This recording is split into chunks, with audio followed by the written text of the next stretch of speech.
देश दुनिया की तमाम बड़ी खबरों को देखने के लिए हमारे चैनल को सब्सक्राइब करें और बेल आइकन को दबाएं ताकि सबसे बड़ी खबर सबसे पहले आप तक पहुंच सके। आइए आपको दिखाते हैं इस वक्त की सबसे बड़ी खबर। उत्तर प्रदेश की राजधानी लखनऊ में समाजवादी पार्टी ने भी मनाया सरदार वल्लभ भाई पटेल की जयंती।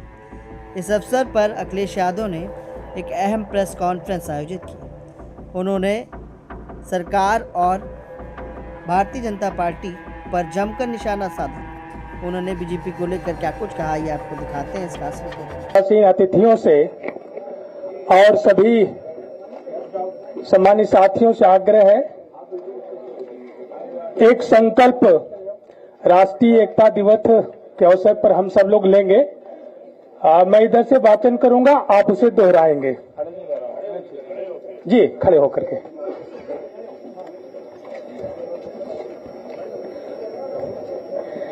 मैं सत्यनिष्ठा से शपथ लेता हूं कि मैं राष्ट्र की एकता, अखंडता और सुरक्षा को बनाए रखने के लिए स्वयं को समर्पित करूंगा और अपने देशवासियों के बीच यह संदेश फैलाने का भरसक प्रयत्न भी करूंगा। मैं यह शपथ अपने देश की एकता की भावना से ले रहा हूं, जिसे सरदार वल्लभ भाई पटेल की दूरदर्शिता एवं कार्यों द्वारा संभव बनाया जा सका। मैं अपने देश की आंतरिक सुरक्षा सुनिश्चित करने के लिए अपना योगदान करने का भी सत्यनिष्ठा से संकल्प करता हूं। मैं यह भी संकल्प करता हूं कि सामाजिक न्याय के राज की स्थापना के लिए माननीय श्री अखिलेश यादव जी के नेतृत्व में 2027 में भारतीय जनता पार्टी को हराकर देश को बचाने के लिए सामाजिक न्याय वाली सरकार लाने के लिए अपना योगदान देंगे। धन्यवाद।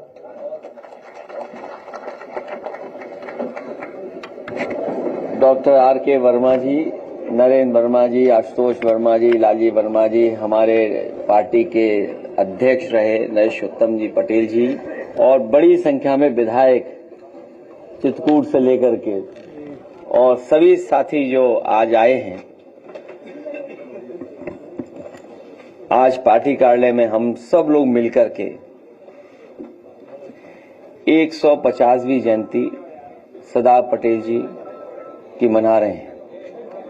लौह पुरुष, भारत रत्न और देश को एक बहुत फर्म नेता और एक स्ट्रांग लीडर, जिन्होंने भारत को एक करने के लिए और भारत की रियासतें, भारत को भौगोलिक दृष्टि से बड़ा बनाने के लिए लौह पुरुष ने जो फैसले लिए, आज हम सब लोग इस संकल्प लेते हैं कि उनके बताए हुए रास्ते पे चल करके अपने देश को और प्रदेश को और मजबूत बनाने का काम करेंगे। वहीं आचार्य नरेंद्र देव जी को भी याद हम लोग कर रहे हैं, जो जनक रहे समाजवादी आंदोलन के। वो एक शिक्षक तो थे ही, कई संस्थाओं में उन्होंने सबसे महत्वपूर्ण योगदान दिया। समाजवादी विचारधारा से प्रभावित होकर के समाजवादी आंदोलन को बढ़ाया। हम उनको भी याद करते हुए समाजवादी प्रदेश भारत कैसे बने, उस दिशा में हम लोग लगातार मिलकर के काम करेंगे। आज बहुत सारे जागरूक, प्रतिष्ठित, सम्मानित लखनऊ और आसपास और उत्तर प्रदेश के लोगों से मुलाकात और उनके विचारों को सुनने का मुझे मौका मिला। उनके ही बीच से कई महत्वपूर्ण सुझाव आए हैं और देश के परिवर्तन के लिए, प्रदेश के परिवर्तन के लिए और समाज को खुशहाल और एकजुट करने के लिए जो विचार आए, मैं उनके विचारों से अपने आप को जोड़ता हूं, उनकी भावना से अपने आप को जोड़ता हूं और भरोसा दिलाता हूं कि पीडीए हम सब लोग उसी दुख की कड़ी से बंधे हुए लोग हैं। हम सब लोग एक ही विचारधारा पीडीए के साथ मिलकर के बदलाव लाने का काम करेंगे।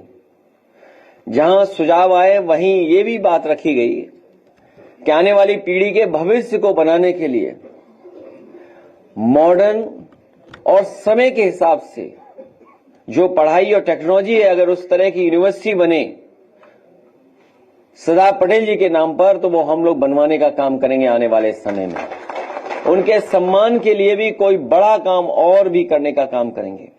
वहीं ये भी सुझाव आया है कि जब SIR हो रही है उत्तर प्रदेश में, SIR बड़ी एक्सरसाइज है जहां पर सरकार के अधिकारी हर घर जाएंगे, हर घर में विजिट करेंगे, हर वोटर से संपर्क जुड़ेगा। वहीं पॉलिटिकल पार्टी के लोग भी जुड़ेंगे, वो भी अपनी वोटर लिस्ट ठीक कराने के लिए BLO के साथ संपर्क रखेंगे।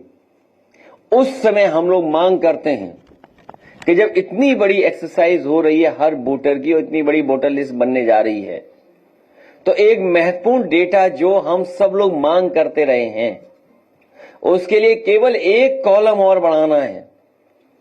जाति जनगणना तो बाद की बात है, लेकिन प्राइमरी जाति जनगणना तो हो ही सकती है। इसलिए हमारी मांग है कि SIR में एक कॉलम और दिया जिससे जाति जनगणना की जा सके। और भविष्य में, क्योंकि पॉलिसी मेकिंग है, हमें योजनाएं लागू करनी है या तमाम गरीब परिवार के लोगों तक योजनाएं पहुंचानी है, आर्थिक सामाजिक रूप से उन्हें बराबर खड़ा करना है। जिस तरीके से मंडल कमीशन, बाबा साहब भीमराव अंबेडकर जी और तमाम लोगों ने समय समय पर समाज को आगे बढ़ाने के लिए जो फैसले लिए, अगर SIR में एक कॉलम बन जाएगा और जाति जनगणना हो जाएगी तो हमें सामाजिक न्याय के राज्य की स्थापना के लिए और आसानी हो जाएगी। हमें उम्मीद है कि सरकार इस बात को मानेगी और ये जो हमारा सुझाव है इसको लागू करेंगे। सर, बिहार में जिस तरह से उसामा के बेटे सर ये कह रहे थे कि जो बिहार में शहाबुद्दीन के बेटे को जो टिकट दिया तो गृह मंत्री जी ने कहा कि यहाँ जंगल राज आना चाहिए। आनंद सिंह ने वहाँ हत्या करवा दी दुलारचंद यादव के अधीन, और दर्जनों NDA ने प्रत्याशी ऐसे दिए हैं जो बड़े अव्वल दर्जे के बदमाश रहे, माफिया रहे। मैं सीरियस नोट पे ये बात कहना चाहता हूं कि जो मुद्दे बिहार में उठाए जा रहे हैं, आखिरकार भारत सरकार इतने सालों से क्या कर रही थी, या लॉ एंड ऑर्डर के सवाल पर जो आज दूसरे दलों को घेर रहे हैं, इतनी बड़ी घटना हो जाना, जहां पर हत्या होना, तो इससे तो पता लग रहा है कि लॉ एंड ऑर्डर क्या है वहां, और वो भी चुनाव के दौरान अगर इतनी बड़ी घटना हो रही है तो प्रश्न लग रहा है कि आखिरकार सरकार क्या काम कर रही है, भारत सरकार क्या काम कर रही है।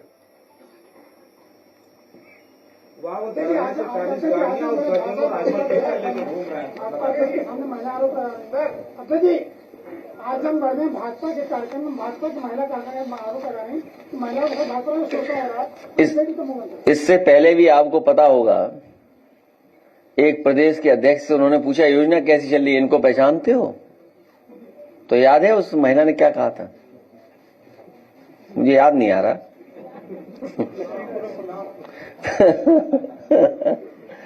हाँ, तो सोचिए आप, और ये एक महिला का दुख है, और वो भी भारतीय जनता पार्टी की वो सदस्य संगठन में की है।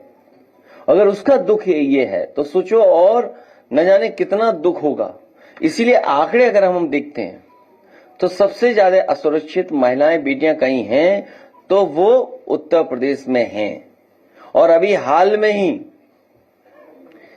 एक पुलिस के अधिकारी पकड़े गए हैं, वो खबर नहीं पढ़ रहे थे, अखबार में कुछ पैसा छिपा रहे थे। फाइल थी वो। अच्छा, अखबार गलत बोल दिया मैंने। कानपुर में रवि सतीजा ने आरोप लगाया है कि अखिलेश दुबे को उत्तर प्रदेश के एसटीएफ चीफ अमिताभ यश जी प्रश्रय दे रहे हैं और इस खबर को मीडिया इग्नोर करना, नाम नहीं छाप रहा है सर। और आपने पहले ही बोला था कि अमिताभ अखिलेश दुबे मुक्त होगा तो पूरी सरकार गिर जाएगी। पहले एक गाड़ी पलटाई थी, वो सरकार पलटने से बचाई थी, वो विकास दुबे थे। और अखिलेश दुबे को भी इस डर से जिंदा रखे हुए हैं, बचा रहे हैं। सच्चाई बाहर आ गई तो सरकार चली जाएगी, सरकार की पोल खुल जाएगी, लॉ एंड ऑर्डर की पोल खुल जाएगी। इसमें आप लोग हमारा सहयोग करो। हालांकि विषय से अलग चला जाऊंगा मैं, लेकिन हमारे प्रेस के साथियों का ये भी योगदान रहता है कुछ न कुछ।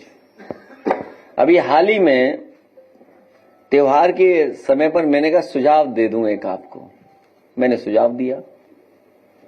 मैंने दियों के खिलाफ तो नहीं बोला था ना, मैंने कहा सुझाव देता हूं कि दुनिया में ऐसे भी देश हैं जहां महीनों रोशनी रहती है। फिर घसियारी मंडी के लोगों को मैंने एक वीडियो डाला कि कम से कम यहां देख लो कि भाई दिए भी जल रहे हैं और रोशनी भी है भगवान कृष्ण के। अरे चैनल वालों, अखबार वालों, आज सरदार पटेल जी को तो याद करो। लोह पुरुष सरदार पटेल जी क्या देश बनाना चाहते थे, मजबूत देश बनाना चाहते थे। हमारे कमजोर प्रेस के लोग कैसा मजबूत देश बनाएंगे बताओ। मैं अपना वीडियो दिखाना चाहता हूं और आपका भी वीडियो दिखाना चाहता हूं। क्या मजबूरी है वीडियो के, मतलब प्रेस के लोगों की। तो जो बात आप कह रहे हो, कानपुर वाली बात, वहां पर पूरे सरकार के अधिकारी उलझे हुए हैं, फंसे हुए हैं। यहां जितने लोग आए हैं, हम तो चलो लखनऊ रहते हैं, हमें तो लोग बताते हैं, जानकारी हासिल करते हैं। ये तो जमीन पर रहते लोग हैं। इतना उत्तर प्रदेश में करप्शन कभी नहीं था जितना इस समय चल रहा है, चाहे वो तहसील हो, चाहे पुलिस हो, चाहे किसी लेवल पर हो। और यूनिवर्सिटी लेवल पर जो करप्शन है, आप उसकी कल्पना नहीं कर सकते हो। अपॉइंटमेंट से लेकर के भेदभाव है, अपॉइंटमेंट का भेदभाव है। अपॉइंटमेंट किसको मिल रहा है और कौन वाइस चांसलर बनाए जा रहे हैं। तो इसलिए मैं चाहूंगा पहले अपने हम वीडियो दिखाएं, फिर अपने प्रेस के साथियों का जो उनका है, उनकी मजबूरी है, क्योंकि अंतोगत समाजवादियों को लड़ना तो उद्योगपतियों से पड़ेगा। जो ताकतें पीछे हैं, आप तो क्या, हम क्या बोले आपको, आप तो हमारे साथी हो, आप भी परिवर्तन के साथ हो। मैं देखता हूं, जब मैं कहता हूं 27 में सरकार बनने जा रही, तो आधे से ज्यादा चेहरे खुश हो जाते हैं। देखिए तो ये तो अपने साथी हैं, ये हमारे खिलाफ नहीं है।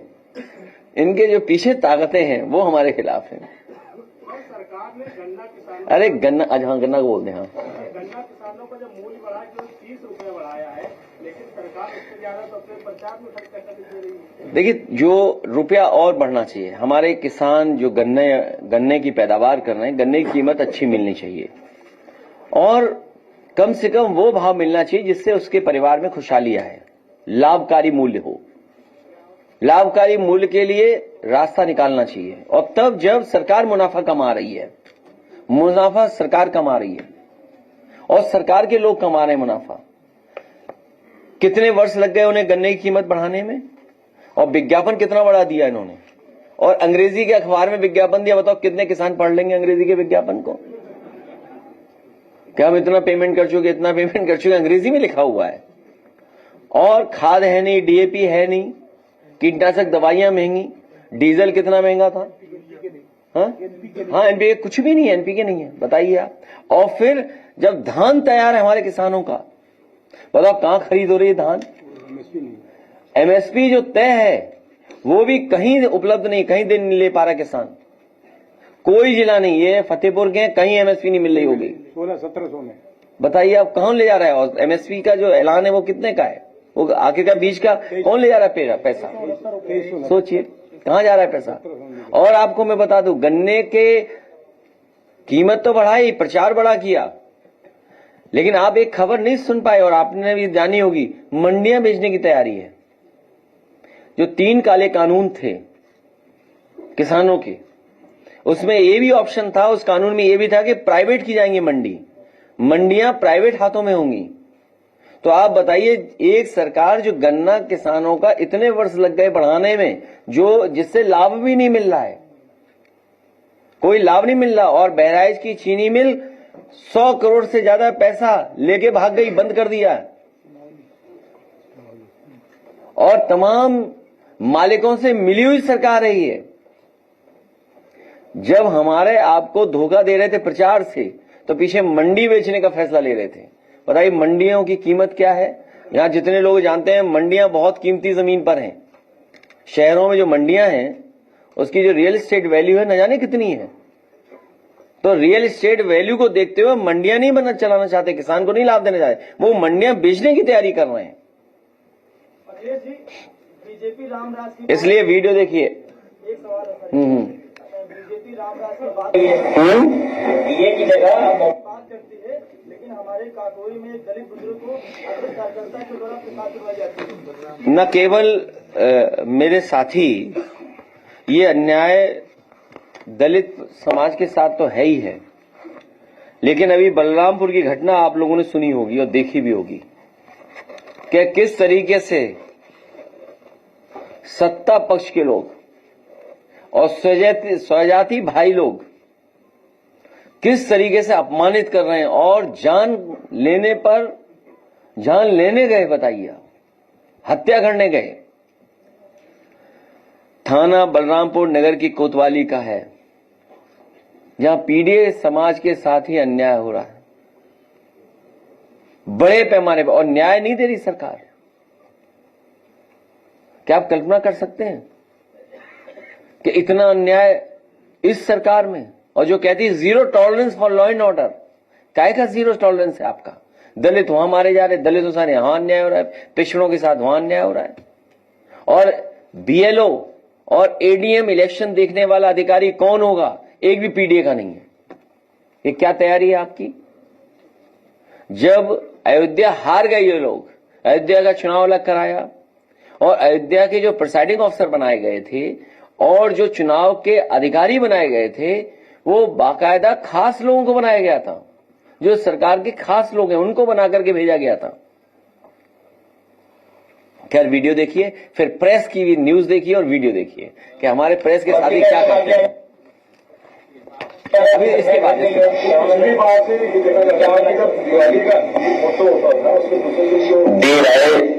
गरीब लोग वहां उस पर क्या बोलना है? उसमें क्या देखिए, ऐसा है, हम सुझाव देना नहीं चाहते। अच्छा, वो देखो सुझाव, भगवान प्रभु श्री राम जी के नाम पर सुझाव। विजय भाई, देखिए दुनिया में इस समय क्रिसमस का समय पूरे शहर जगमगा जाते हैं और महीनों जगमगा के रखते हैं वो लोग। उन्हीं से सीख लो बस। क्यों ऐसा करना बार बार दियों का, मोमबत्ती का, ये दिमाग लगाना? तो फिर क्या उम्मीद है? याद आइए, इसको बहुत सुंदर रोशनी करेंगे हम लोग।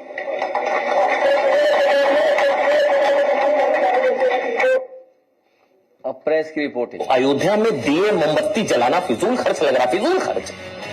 आज उन्हें ना, आज बीजेपी और एक बहुत बड़ा वर्ग ना सैफई महोत्सव की याद दिला रहा है। फिजूल खर्च की बात आ जाती है ना, कि वो फिजूल खर्च की श्रेणी में आता था या नहीं आता था, जहां 100 करोड़ रुपए पानी की तरह बहा दिए जाते थे, सितारों को चार्टर्ड प्लेन से उतारा जाता था, 9 हवाई जहाज उतारे जाते थे, फिल्मी कलाकारों, पूरा प्रशासनिक अमला वहां सेवा में तैनात होता था।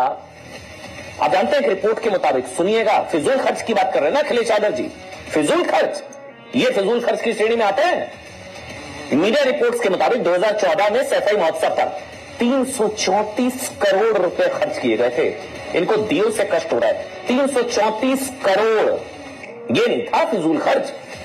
सिर्फ एक बॉलीवुड नाइट पर ना, उस रिपोर्ट के हिसाब से 100 करोड़ रुपए, एक बॉलीवुड नाइट के लिए 100 करोड़ रुपए खर्च करने के आरोप लगे थे मीडिया रिपोर्ट्स के हिसाब से। जहां सुरक्षा के लिए कई जिलों की पुलिस फोर्स मंगवा ली जाती थी। उसी रिपोर्ट में लिखा था 8 कंट्री पैरामिलिट्री फोर्सेस की तैनात रहती थी। ये फिजूल कष्ट थोड़ी ना। अयोध्या में दिए जल रहे हैं, वो राम मंदिर का कष्ट अभी भी है, दीपावली के दिनों से कष्ट है। अच्छा, इसलिए बीजेपी का कहना है कि कम से कम अखिलेश यादव को। दीपोत्सव पर अखिलेश यादव के बयान पर बवाल मच गया। दर्शकों, सनातन के अपमान पर योगी और अखिलेश में ठन गई। अखिलेश यादव ने अयोध्या में दीपोत्सव पर सवाल उठा दिए हैं। अखिलेश ने योगी को कहा कि आपको क्रिसमस से सीख लेना चाहिए। कहा कि क्रिसमस पर पूरी दुनिया रोशनी से जगमगाती है। अखिलेश ने कहा हमें उनसे यानी क्रिसमस से सीख लेना चाहिए। दिए और मोमबत्तियों पर पैसा खर्च करने का क्या मतलब? सोचिए, आप अखिलेश यादव कह रहे हैं, वो कह रहे हैं कि योगी सरकार को हटा दीजिए, हम जब सरकार में आएंगे तो ऐसी सुंदर लाइट लगाएंगे। अखिलेश यादव के इस बयान पर योगी आदित्यनाथ ने अयोध्या से ही जवाब दिया, जहां पर दिए जलाने का रिकॉर्ड बना है। योगी आदित्य। बस, धन्यवाद। प्रेस के लोग कृपा करो थोड़ा। मैंने ये वीडियो इसलिए दिखाया कि प्रेस के लोग थोड़ा कृपा करो।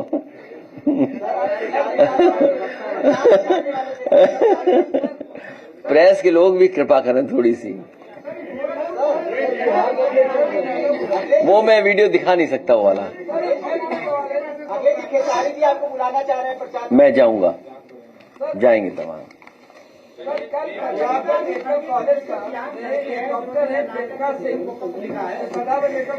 प्रियंका सिंह ने प्रसव के लिए आई महिला के पति से कहा कि अगर आपके पास पैसा नहीं तो आप बच्चे पैदा क्यों कर रहे हो।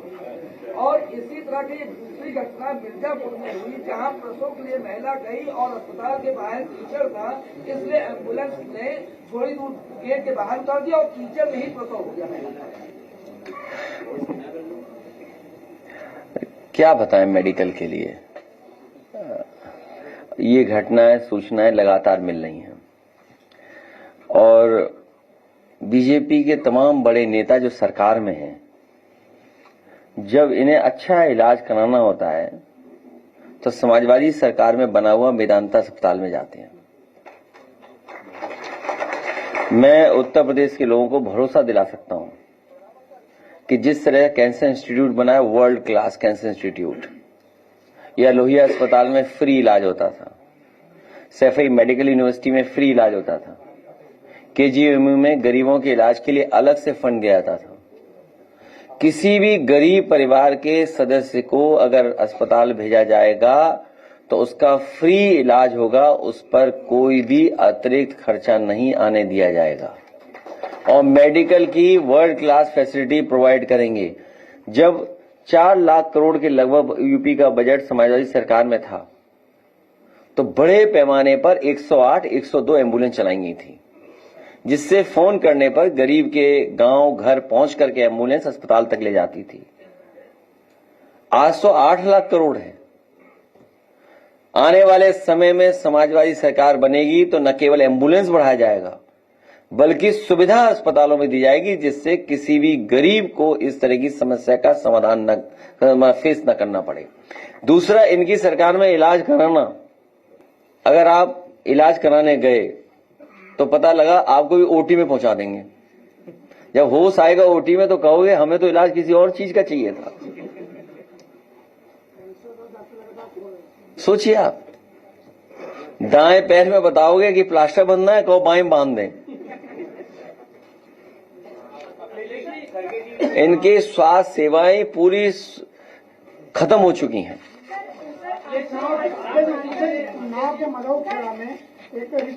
क्या हुआ, अपना चैनल सुधारो थोड़ा। आपका ही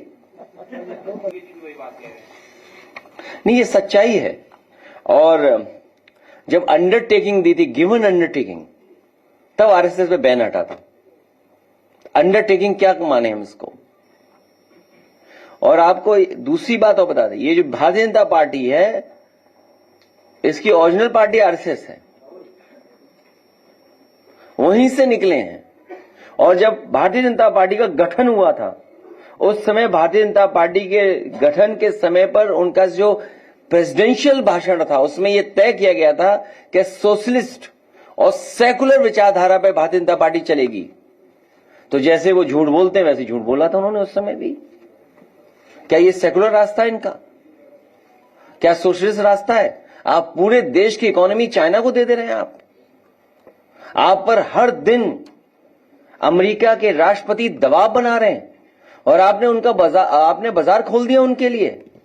हमें आपको उलझाए हुए हैं यहां पर और चीजों में। और सोचिए आज के समय पर आंध्र प्रदेश, तेलंगाना, मेटा का, गूगल का या बड़ी बड़ी कंपनियों का वहां पर इन्वेस्टमेंट बढ़ रहा है और हमें उलझाए हुए दूसरी चीजों में।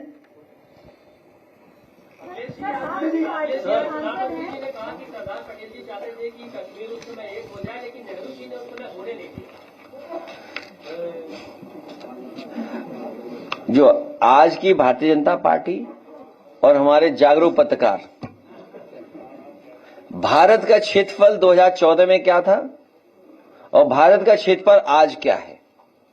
भारत का क्षेत्रफल सरदार पटेल जी ने कितना बड़ा बनाया था, भारत का क्षेत्रफल कितना बड़ा था और आज क्षेत्रफल क्या है। हमें उम्मीद है क्षेत्रफल के बारे में ये पत्रकार साथी जरूर बताएंगे।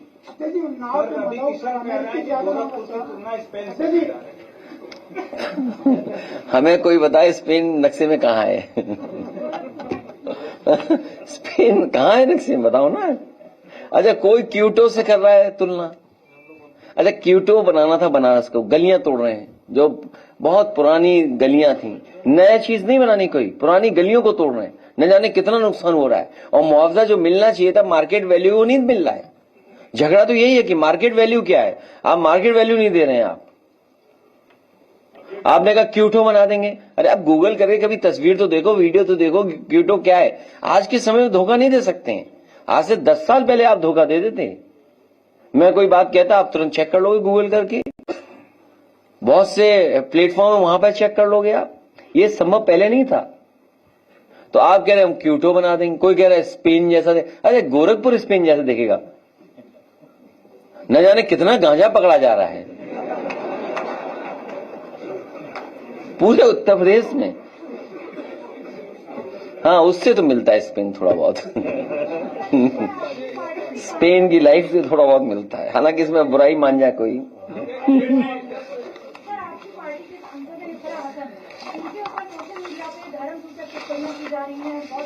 ये सब भारतीय जनता पार्टी के लोग हैं, ये पेड़ है। पहली बार ऐसा हो रहा है कि निगेटिविटी के लिए आपको पैसा मिल रहा है।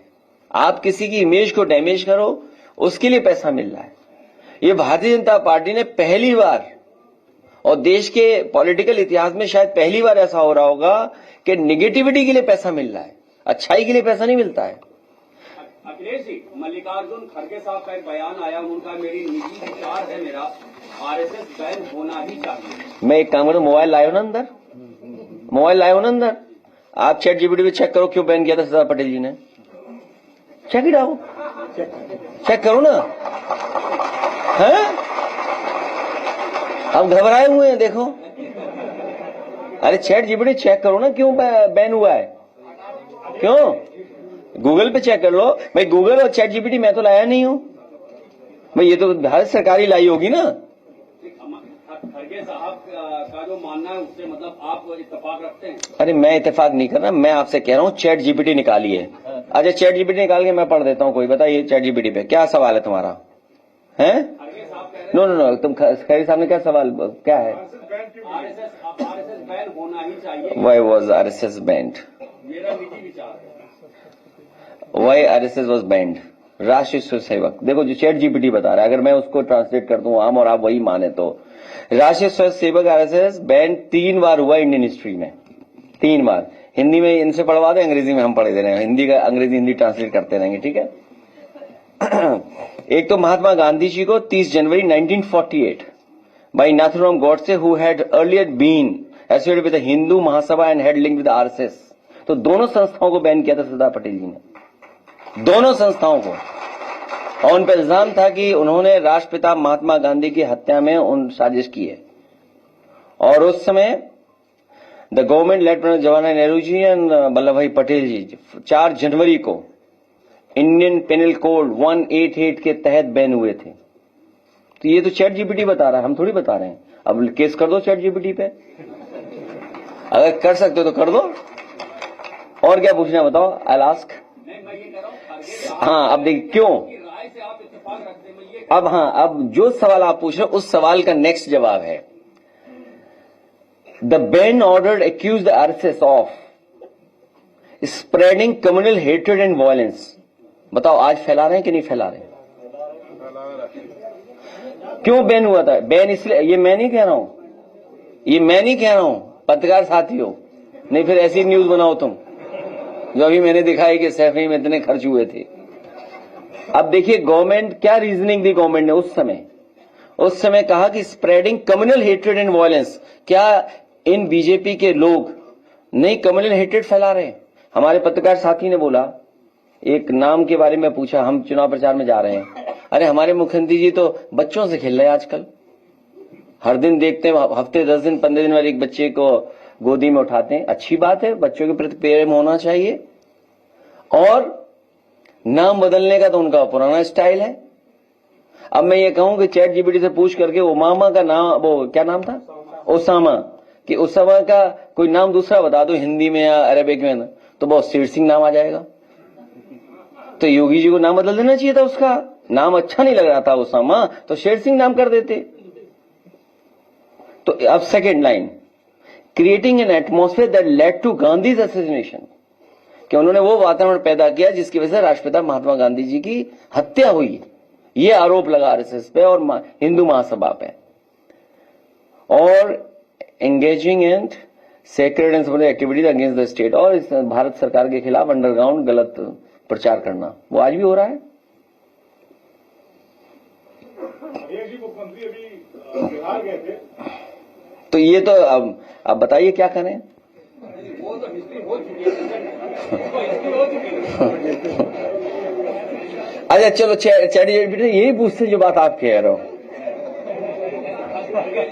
आर दे, नहीं ये पूछना है, हिंदी में पूछो जो ये सवाल है इनका, चैट जीपीटी नहीं, दूसरा सवाल जो पूछ रहे हैं, are they still spreading hatred, दो हिंदी पूछो ना चैट जीपीटी पे। क्या आज Bharatiya Janata party are they, सरकार में आरएसएस का प्रतिबंध लगाना चाहिए? नहीं, अभी भी हेट्रेड फैला रहे हैं कि नहीं फैला? आर दे सामुदायिक सद्भाव बिगाड़ने का प्रयास कर रही है। चल, वाह मेरे धन्यवाद साथी।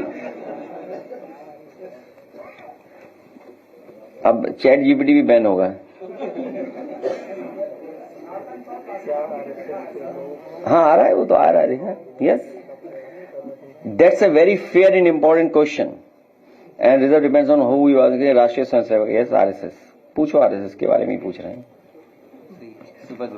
हैं। हाँ, बीजेपी सांप्रदायिक स्वाद खराब करती है। अब बताओ मैं क्या कर सकता हूँ इसके लिए, बताओ मैं क्या कर सकता हूँ? हाँ, तुम टॉपिक क्यों बदल? चैट जीपीटी और हमारे नेटवर्क 18 से बात हो रही है, हैं? जो है लिखा है कि सनातन धर्म ने सबसे ज्यादा बच्चों पर अत्याचार किया। ये काशिराम जी ने लिखा है अपनी जो है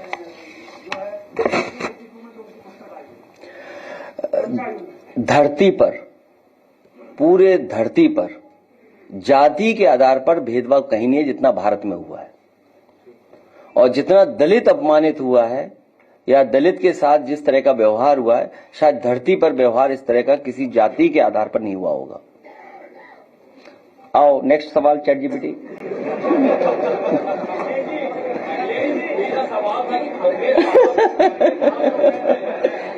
अरे भाई नहीं, मैं देखिए जो खड़गे साहब कह रहे हैं, कांग्रेस पार्टी के नेता, देखिए नहीं, तुम क्यों उलझ रहे हो भाई मुझसे? मैंने कहा जो सवाल ये पूछ रहे हैं वही सवाल अगर कांग्रेस पार्टी के राष्ट्रीय अध्यक्ष जी कह रहे हैं, और वही सवाल मैं अगर चैट जीपीटी से पूछता हूं, तो जो वो कह रहे हैं वही चैट जीपीटी कह रही है, उसी हम सहमत हैं। अब बताओ आप। यूपी में बुलडोजर और बिहार में अडानी को 1 रुपया पर हजारों एकड़ जमीन। नहीं देखिए ऐसा है, तुम पत्रकार तो हो नहीं, ऐसे ही आगे कहीं से।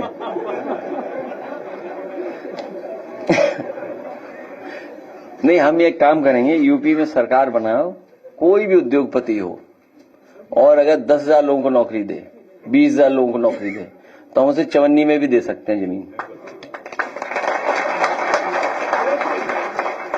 चवन्नी में हम तो कहेंगे तेजस्वी जी से कि वो 1 रुपया वापस कर दें, उनसे शर्त लगा देंगे 10,000 लोगों को नौकरी देंगे।